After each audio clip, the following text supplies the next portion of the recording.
Oke. Gimana Pak Joko nih, Cawagup terpilih tentang kondisi perekonomian Indonesia sekarang dilihat dari secara peta internasional geopolitiknya gimana? Pak Sunyoto, Ketua PHRI yang saya hormati, selamat pagi dan teman-teman semuanya. Pada pagi hari ini mohon maaf saya izin tidak bisa hadir karena ada kepentingan yang wajib harus saya hadirin. Oleh karena itu Di Sleman ya? Iya, di Sleman. Jadi ini Pak Joko pamitan ya, harusnya datang ke tempat Betul. kita. Bu Badinga, mohon maaf, selamat pagi. Saya cerita sedikit, tadi saya sudah cerita tentang outlook bagaimana tahun 2025 ini tentang perkembangan pariwisata kita khususnya di Gunung Kidul. Tadi saya cerita sama Pak Sunyoto bahwa ada bad news dan juga ada good news. Bad news kita ini adalah sekarang terkait dengan adanya geopolitik.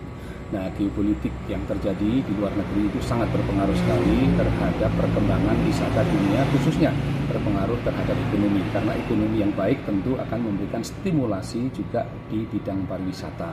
Nah, sekarang yang terjadi di Amerika, di Los Angeles, bahwa akhir-akhir ini juga ada kebakaran yang menyita perhatian dunia, kemudian perkembangan politik yang kurang bagus antara Amerika dengan Cina, dan Cina sendiri juga sudah mengalami penurunan ekonomi yang buruk sekarang ini, kemudian geopolitik di Timur Tengah, kemudian juga yang terjadi di Korea Selatan akhir-akhir ini, bahwa semua ini perkembangan ekonomi kita sedang tidak baik-baik saja. Ekspor kita menurun, dunia, ya. Betul, ekspor kita menurun, kemudian bahan baku yang diperlukan pun permintaannya otomatis menurun.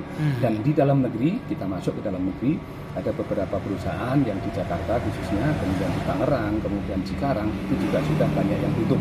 Bahkan juga beberapa perusahaan yang dekat dengan kita yang ada di Sukoharjo, Seritek yang termasuk tinggi itu juga mengalami penurunan yang drastis. Oleh karena lingkungan inilah yang kemudian mempengaruhi perkembangan pariwisata kita. Ibu Bapak yang ada di sini juga ingat bahwa persoalan kelas menengah juga menjadi persoalan. Sangat parah kelas Betul, menengah. kelas menengah yang tadinya masih punya tabungan bisa digunakan, sekarang juga sudah menjual asetnya pun juga tidak mudah. Oleh karena itu, statistik menunjukkan bahwa penurunan tingkat kunjungan wisata lokal memang dari bulan ke bulan sampai per hari ini masih belum mengalami perkembangan yang baik. Oleh karena itu, saya menghimbau Bapak Ibu semua yang ada di sini untuk tetap sabar, tetap semangat. Nah, ini good news nih, good news kita ini kan terkait dengan pemerintah Pak Prabowo yang sungguh-sungguh, yang serius, kemudian sekarang sudah mulai menurunkan